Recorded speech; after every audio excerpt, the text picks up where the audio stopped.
Chacun de vous, hein, pour les habitués, ceux qui nous visitent pour la première fois ou qui viennent occasionnellement.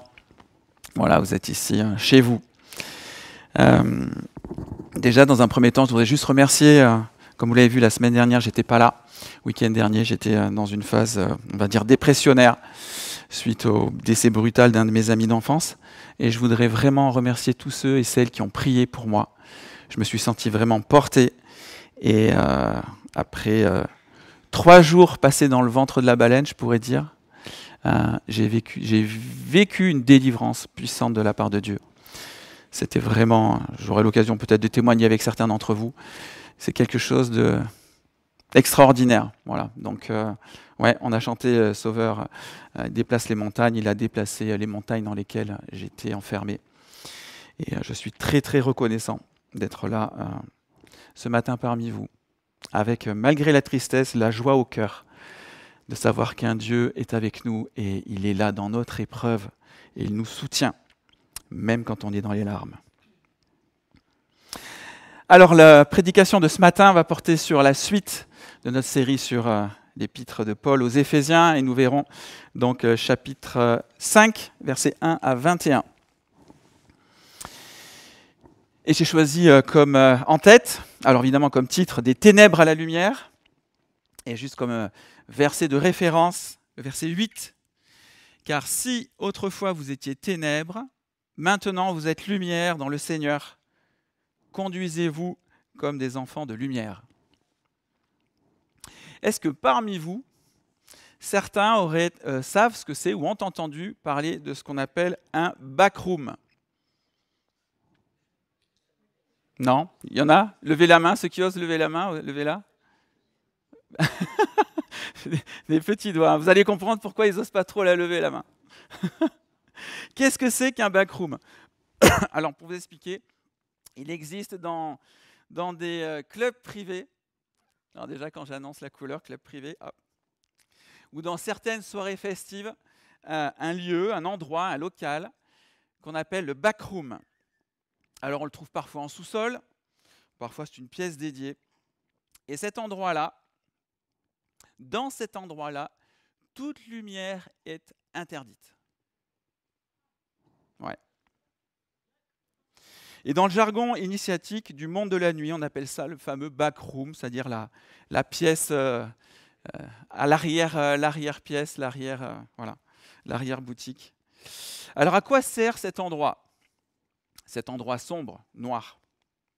Eh bien, ils sont mis à disposition des personnes qui veulent assouvir sans honte, cacher aux yeux de tous leurs fantasmes, les plus vils soient-ils.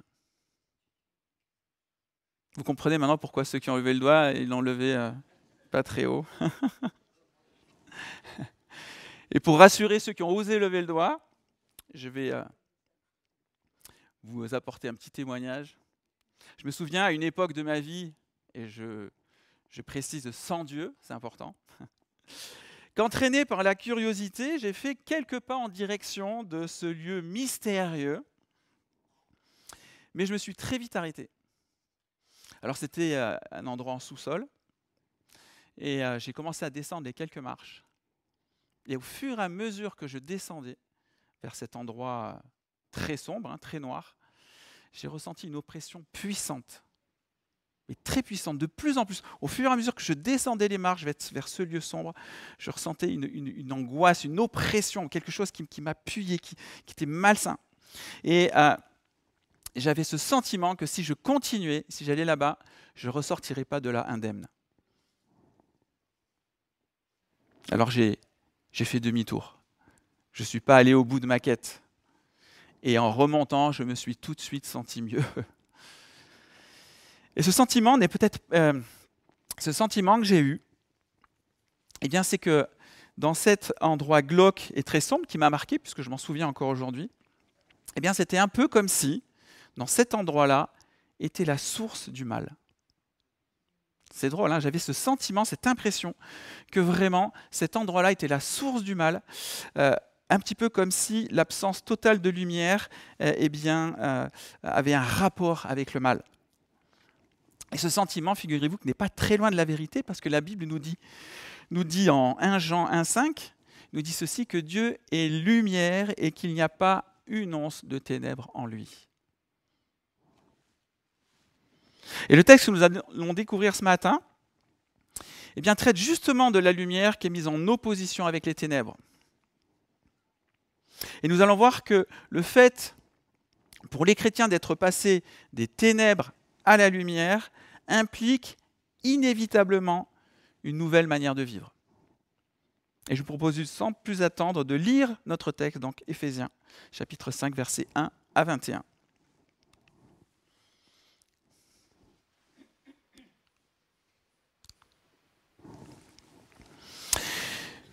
Soyez donc les imitateurs de Dieu, puisque vous êtes ses enfants bien-aimés. Et vivez dans l'amour en suivant l'exemple de Christ, qui nous a aimés, qui s'est donné lui-même pour nous comme une offrande et un sacrifice dont l'odeur est agréable à Dieu. Que l'immoralité sexuelle, l'impureté sous toutes ses formes, ou la soif de posséder ne soit même pas mentionnée parmi vous, comme il convient à des saints. Qu'on n'entende pas de paroles grossières, de propos stupides ou équivoques, c'est inconvenant, mais plutôt des paroles de reconnaissance. Vous le savez bien en effet qu'aucun être immoral, impur ou toujours désireux de posséder plus, c'est-à-dire idolâtre, n'a d'héritage dans le royaume de Christ et de Dieu. Que personne ne vous trompe par des paroles sans fondement, car c'est pour cela que la colère de Dieu vient sur les hommes rebelles. N'ayez donc aucune part avec eux. Car si autrefois vous étiez ténèbres, maintenant vous êtes lumière dans le Seigneur. Conduisez-vous comme des enfants de lumière. Le fruit de l'esprit consiste en effet dans toutes sortes de bonté, de justice et de vérité. Discernez ce qui est agréable au Seigneur et ne participez pas aux œuvres stériles des ténèbres, mais démasquez-les plutôt. En effet, ce que ces hommes font en secret, il est même honteux d'en parler. Mais tout ce qui est démasqué par la lumière apparaît clairement, car tout ce qui est paré ainsi est lumière. C'est pourquoi il est dit « Réveille-toi, toi qui dors, relève-toi d'entre les morts et Christ t'éclairera. » Faites donc bien attention à la façon dont vous vous conduisez. Ne vous comportez pas comme des fous, mais comme des sages. Rachetez le temps, car les jours sont mauvais. C'est pourquoi ne soyez pas stupides, mais comprenez quelle est la volonté du Seigneur. Ne vous enivrez pas de vin, cela mène à la débauche. Soyez au contraire remplis de l'esprit. Dites-vous des psaumes, des hymnes et des cantiques spirituels. Chantez et célébrez de tout votre cœur les louanges du Seigneur. Et remerciez constamment Dieu le Père pour tout, au nom de notre Seigneur Jésus-Christ. On pourrait presque s'arrêter là. Le texte est tellement clair en lui-même. Alors, pour revenir un petit peu en arrière, dans le passage précédent sur lequel David Guiraud nous a parlé dimanche dernier, Paul utilisait l'image de l'homme nouveau pour le mettre en opposition avec le vieil homme. Eh bien, dans la suite de son développement, Paul va utiliser à présent une métaphore, mais la métaphore de la lumière et des ténèbres. Et cela pour mettre en contraste le comportement du chrétien et la manière de vivre des païens, c'est-à-dire des non-croyants. Et nous voyons que l'apôtre nous donne encore des éléments ici très concrets, ainsi qu'une mise en application aussi très pratique de son enseignement. Je propose le plan présent. Donc en 2 parties plus la conclusion. Première partie, des ténèbres d'autrefois. Et la deuxième partie, à la lumière d'aujourd'hui. Et nous aurons ensuite la conclusion.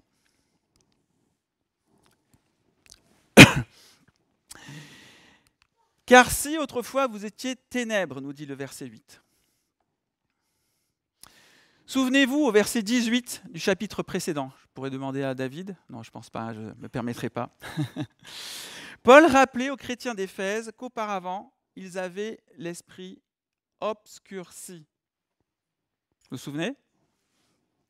Et nous verrons plus tard, un petit peu plus loin au chapitre 6, verset 12, il décrira le monde qui est gouverné par Satan et ses démons, comme étant un monde de ténèbres.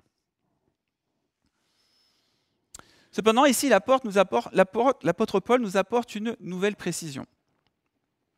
Il qualifie l'état antérieur à la conversion du croyant, c'est-à-dire ce que nous étions avant d'avoir connu Christ, ce qu'il appelle également la vieille nature, comme étant ténèbres. Un petit peu comme si la chute de l'être humain impliquait un changement de nature spirituelle.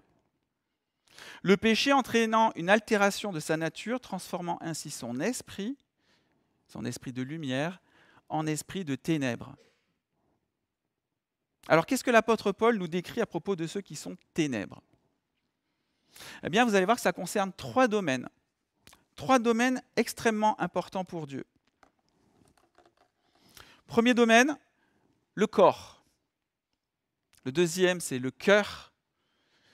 Et enfin, le troisième, c'est l'esprit. Alors, on va voir le corps.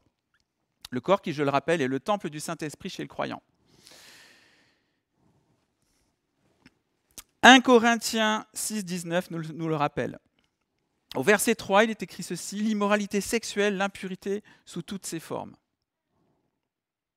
Ici, Paul nous fait un rappel de ce qu'il dénonçait au verset 19 du chapitre précédent, à savoir la débauche, la perte du sens moral et la cupidité que nous verrons après. Deuxième partie, le cœur. Le cœur qui est la source de nos paroles est aussi notre trésor, nous disent les Écritures. En Jacques, chapitre 3, verset 11, Luc, verset 6, 45 et Matthieu, verset 6, 21.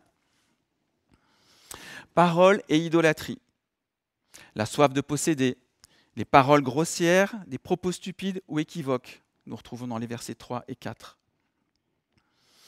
Et dans ce verset, il s'agit à présent de ce qui sort de la bouche de ces personnes. À savoir que le mot traduit par équivoque, en grec c'est eutrapelia, se rapporte aux mauvaises blagues, aux plaisanteries douteuses ou de mauvais goût. Et enfin, je vous disais que ça se rapporte à l'esprit, le fruit de l'esprit étant la maîtrise de soi, en opposition avec la perte du contrôle au travers de l'ivresse. Et nous nous souvenons que ça a été abordé dans l'épître de Galates, chapitre 5, 22, dans les fruits de l'esprit. Verset 18, « Ne vous enivrez pas de vin. » Alors ce verset dénonce les beuveries qui sont souvent accompagnées d'orgies à l'époque. Vous savez qu'à l'époque, surtout à Éphèse, il y avait de nombreux temples dans lesquels des choses pas très catholiques se passaient, si on peut dire ça comme ça, avec des orgies, il y avait des prostituées sacrées, il y avait tout un tas de choses qui étaient pas très belles à voir. Et les Éphésiens qui faisaient partie de cette église avaient certainement, pour certains d'entre eux, participé à ces choses-là. Et donc là-dedans, effectivement, il y a l'ivresse, la perte de la maîtrise de soi au travers de l'alcoolisation. Alors, je ne vais pas trop m'attarder sur cette première partie parce qu'on va reprendre tous ces points dans la deuxième que je vous propose de voir tout de suite.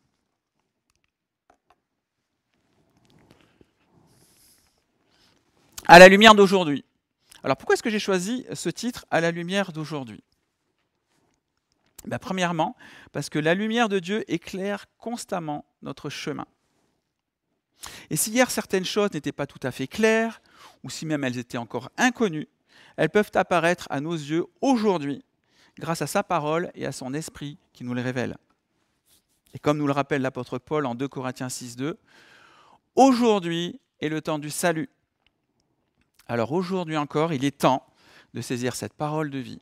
Et aujourd'hui, il est encore temps de changer. Car si autrefois vous étiez ténèbres, maintenant vous êtes lumière dans le Seigneur, alors conduisez-vous comme des enfants de lumière. Mais qu'est-ce que ça implique concrètement, d'une manière pratique, qu'un être de lumière, qu'être un être de lumière, et qu'est-ce que ça veut dire que se conduire comme un enfant de lumière ? Alors, on a quelques pistes dans ce texte qu'on va voir ensemble. Tout d'abord, c'est imiter Dieu. Imiter Dieu au travers de la vie de son Fils Jésus-Christ. Il y a plus de 2000 ans, Jésus-Christ est venu pour montrer l'image du Père, l'image de Dieu sur cette terre. Il a vécu une vie identique à la nôtre. Et là où nous avons fauté, lui n'a jamais fauté. Il nous montre le chemin. Il nous démontre par sa vie qu'il est possible pour un homme de ne pas pécher. Et bien sûr, il y a une condition. Cette condition, c'est de rester attaché à Dieu. De rester toujours à l'écoute de Dieu. Et vous le verrez plus tard, de rester rempli du Saint-Esprit. Alors, soyons donc les imitateurs de Dieu, puisque nous sommes ses enfants bien-aimés. C'est ce que nous dit le texte. Vivons dans l'amour en suivant l'exemple de Christ qui nous a aimés, qui s'est donné lui-même pour nous comme une offrande et un sacrifice dont l'odeur est agréable à Dieu. Si notre Dieu s'est offert par amour pour nous qui ne le cherchions pas au départ, combien nous-mêmes devons-nous nous efforcer de l'imiter en essayant d'aimer les autres comme nous-mêmes, au point même de faire passer nos propres intérêts en second. On revient souvent sur ces textes, hein. C'est drôle, hein. Mais je pense que c'est important et je crois qu'on n'a pas, comment dire, dans notre monde, on est un peu façonné par ce monde où c'est soi d'abord, soi-même, on se sert en premier. Nul n'est, non, c'est pas nul n'est, on n'est jamais mieux servi que par soi-même. Toutes ces choses dans lesquelles on est bercé, baigné, formaté, nous empêchent de vraiment comprendre l'essence même du cœur de Dieu par rapport à l'autre. Si on arrivait à se décentrer, si on arrivait juste à se dire, ben tiens, toi tu es moi, toi tu es moi, toi tu es moi. Qu'est-ce que je pourrais faire pour moi finalement ? Tu te retrouves dans une situation compliquée. Qu'est-ce que j'aimerais qu'on me fasse pour moi ? Ben, je le fais à l'autre. Ça, c'est quand même très pratique, mais on n'a pas ce réflexe. C'est vrai ou pas ? On n'a pas ce premier réflexe. En général, quand on voit un gâteau qu'on aime, bon, peut-être il y en a qui n'aiment pas forcément les gâteaux, mais imaginez quelque chose d'autre, sur la table avec une part un peu plus grosse et une part un peu plus petite, premier réflexe, et je suis le premier à le faire, malheureusement. Pas tout le temps, quand j'y pense, mais souvent, la première chose que je fais, c'est que je prends la plus grosse part. Vous connaissez la blague de Laurel et Hardy là-dessus ? Non, vous ne connaissez pas ? Elle est déculpabilisante. Hein. Un jour, c'est Laurel et Hardy, justement, qui sont au restaurant. Ils sont devant une part de gâteau à la fin. Et donc, le serveur pose le gâteau sur la table et il y a une grosse part et une petite part. Et puis, Hardy dit à Laurel, vas-y, sers-toi. Puis, oh non, pas moi. Toi d'abord. Non, pas toi. Toi d'abord, pas toi. Puis, au bout d'un moment, Laurel, vous savez, Laurel, c'est le plus maigre. Il arrive, il prend la grosse part. Une grosse part de gâteau. Puis Hardy le regarde comme ça, il fait « Oh, mais Laurel, qu'est-ce que tu fais? Pourquoi tu prends la grosse part ?» Et il lui fait « Parce que tu me dis de me servir, mais quelle part aurais-tu prise, toi? » « Eh bien, j'aurais pris la petite part. » « Eh bien, la petite part, tu l'as. » Voilà. C'est pour déculpabiliser un petit peu. Mais la réalité, c'est que Laurel aurait quand même dû prendre la petite part et pas la grosse. C'est un petit peu l'image que Dieu veut qu'on fasse les uns pour les autres. Qu'on se dise, ok, premier réflexe, je veux faire ça, ou je vais me protéger, ou je vais faire ceci, peu importe la situation. S'arrêter et se dire, non mais, si j'étais à la place de l'autre, qu'est-ce que j'aimerais qu'on fasse pour moi ? Si on arrive à faire ça, mes amis, on a gagné beaucoup de choses. Alors un défi pour aujourd'hui, ou pour demain, ou pour cette semaine, que je vous propose, c'est vraiment de faire l'effort dans les situations dans lesquelles on va se trouver, parce que forcément on va se trouver dans des situations, de se dire, voilà, tiens, l'autre me demande un service, l'autre fait ceci, l'autre fait cela. Je me mets à sa place et qu'est-ce que j'aimerais qu'on fasse ? Et à ce moment-là, on fait ce qu'on aimerait qu'on nous fasse. C'est jouable ou pas ? Ouais ? Qui c'est qui veut tenter l'expérience ? Levez la main. Ok. Que Dieu vous aide, que Dieu nous aide à y arriver. Mais c'est un pas, c'est un début. Et je pense qu'on va vivre des choses comme ça. Deuxième point. Tenir son corps et sa langue dans la sainteté.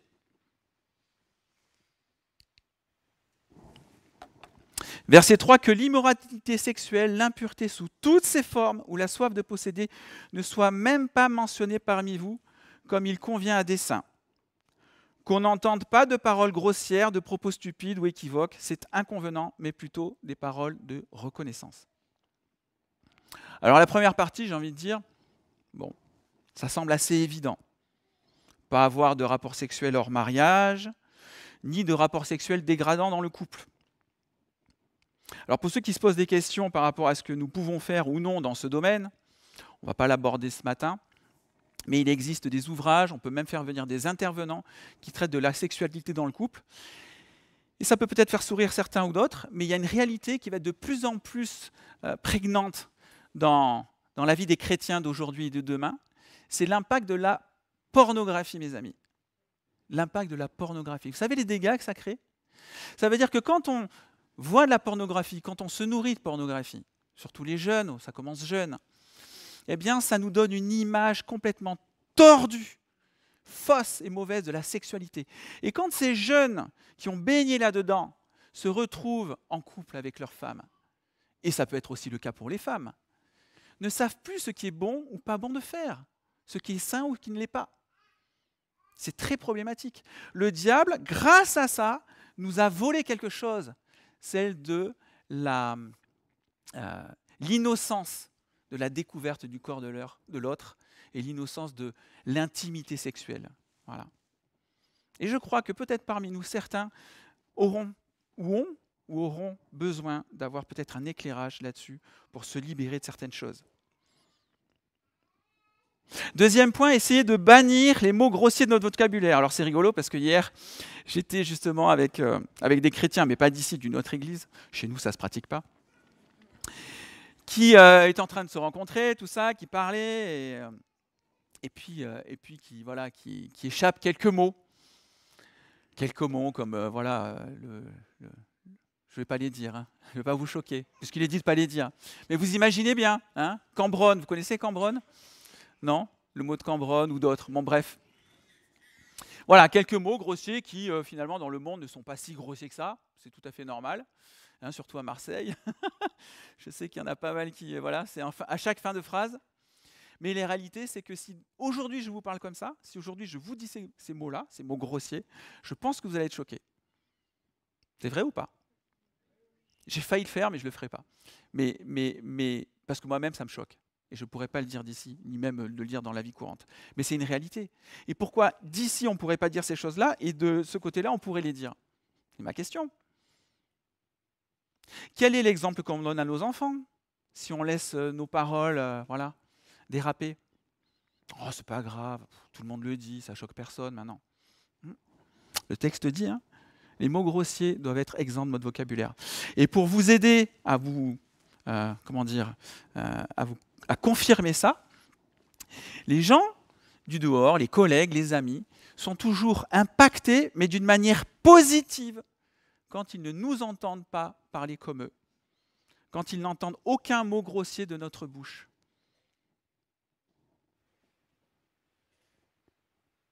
Ça interpelle, hein? C'est un beau témoignage.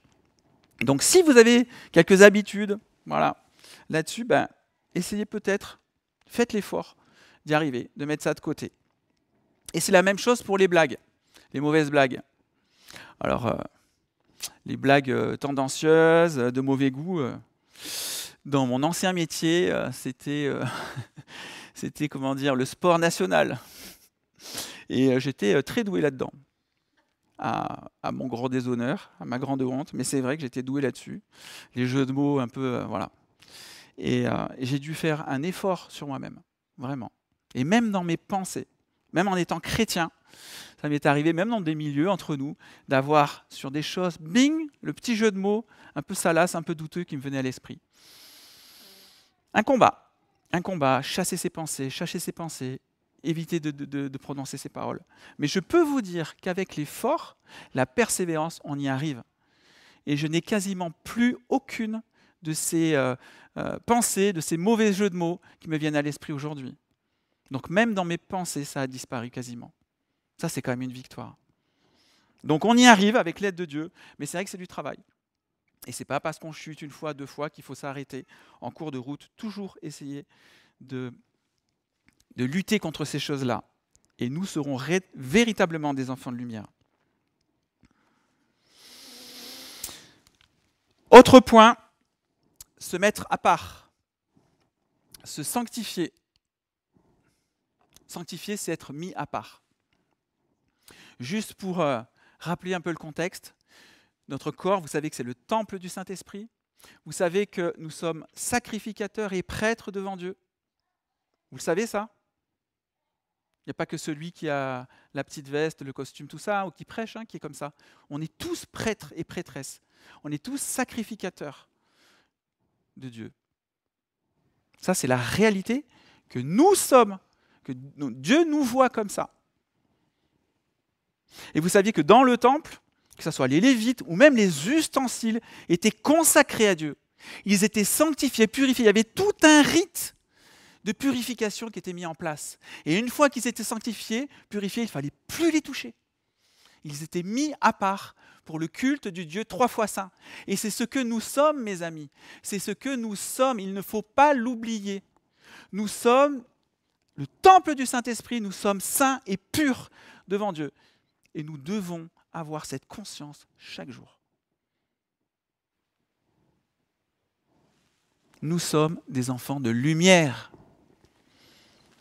et plus des ténèbres. Aucun être immoral, impur ou toujours désiré de posséder plus, c'est-à-dire l'idolâtrie, n'a d'héritage dans le royaume de Christ et de Dieu.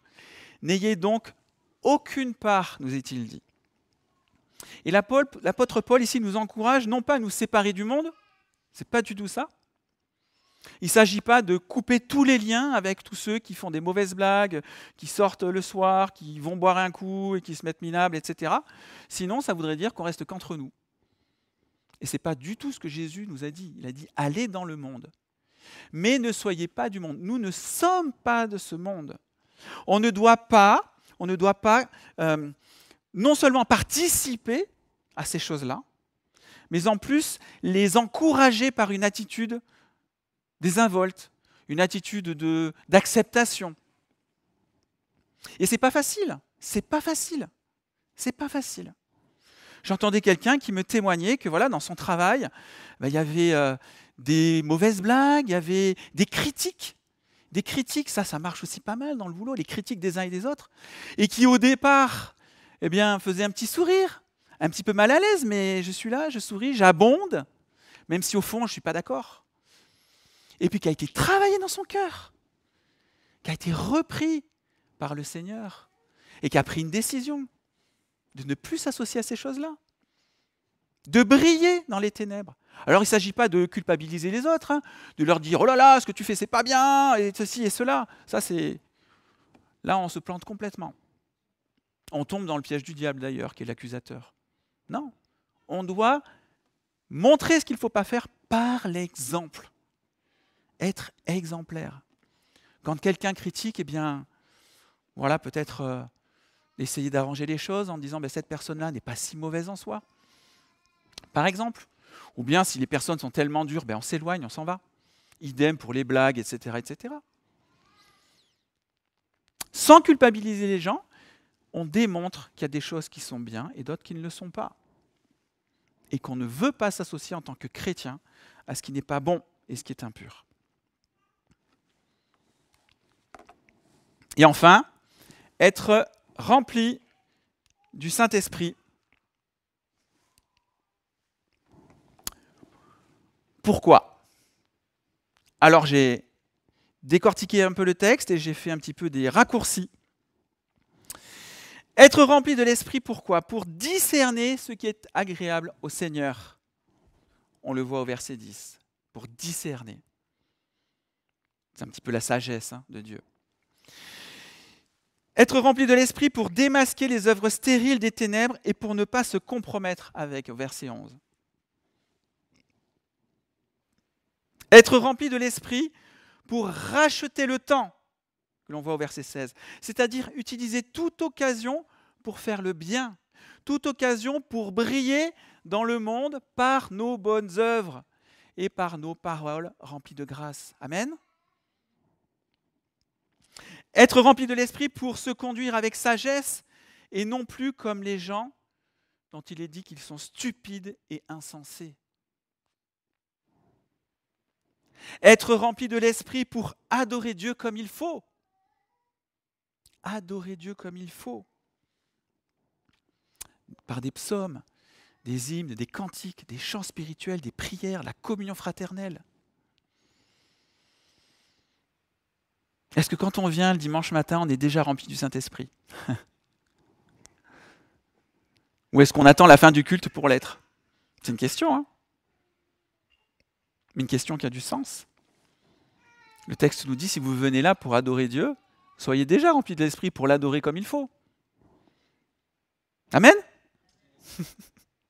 Et en fait, être rempli de l'Esprit pour remercier Dieu constamment pour tout ce qu'il est, dans son essence même, et tout ce qu'il fait. Et nous le voyons au verset 20. Ouais. Merci Seigneur pour ce que tu es, pour qui tu es, ton amour, ta patience, ta perfection, ta sainteté, ton caractère. Tout ce que tu es est bon. Et merci parce que tout ce que tu fais est bon aussi. Tout ce que tu fais pour chacun de nous. Merci Seigneur, merci, merci, merci. Et j'en arrive à ma conclusion. Alors pour ceux qui sont passés des ténèbres à la lumière en recevant le pardon de leurs péchés à travers du sacrifice de Jésus-Christ, une toute nouvelle vie commence avec de nouveaux comportements. Des comportements qui sont en adéquation parfaite avec cette nouvelle nature de lumière que Dieu a placée en chacun de nous. Et je vous disais tout à l'heure, l'importance du aujourd'hui à la lumière d'aujourd'hui. Pourquoi est-ce important? Parce que peut-être avant de venir ce matin, nous n'avions pas connaissance de certaines choses. Nous n'avions pas l'éclairage de certaines choses sur nos vies, sur nos pratiques, sur notre manière de vivre. On n'avait peut-être pas connaissance que certaines zones de nos vies, de nos actes, de nos pensées étaient enténébrées. Mais maintenant, c'est plus clair. Maintenant, Dieu nous parle d'une manière claire et nette. Il le fait. Qu'est-ce qu'on en fait? Est-ce qu'on continue dans la manière dans laquelle on vivait auparavant? Ou est-ce qu'on tend à s'améliorer? Ou est-ce qu'on va tendre à vouloir être de plus en plus lumière dans nos actes, comme nous le sommes en esprit? Alors oui, c'est aujourd'hui. Hier, c'est passé. C'est fini. On ne peut pas revenir en arrière. Que ce soit les bonnes choses ou les mauvaises choses, c'est fini, c'est passé. Mais aujourd'hui, là, aujourd'hui, c'est le temps du salut. Aujourd'hui, c'est le temps du changement. Si Dieu me parle, si Dieu te parle aujourd'hui, écoute-le. Si tu te vois dans la glace, que tu vois des choses qu'il faut corriger, et que tu repars, et que tu oublies déjà ce que tu as fait, c'est dommage. Ce n'est pas ce que Dieu veut aujourd'hui, ce matin, pour chacun de nous. Et bien sûr, la liste que Paul nous a dressée dans ces textes n'est pas exhaustive, et ça on le sait. Mais elle représente des grands principes à appliquer dans nos vies dès maintenant, afin de pouvoir nous conduire d'une manière digne, de la manière digne d'un enfant de lumière, de la manière digne d'un enfant de Dieu, du Dieu 3 fois saint qu'il est et qu'il a fait de nous. Et pour terminer, j'aimerais juste partager une citation d'Albert Einstein. Albert Einstein a dit ceci: Dieu n'a pas créé le mal. Et tout comme l'obscurité est l'absence de lumière, le mal est l'absence de Dieu. Si donc la lumière de Dieu envahit tout notre être entier, les ténèbres n'y trouveront aucune place. Et le mal non plus. Ainsi soit-il. Amen.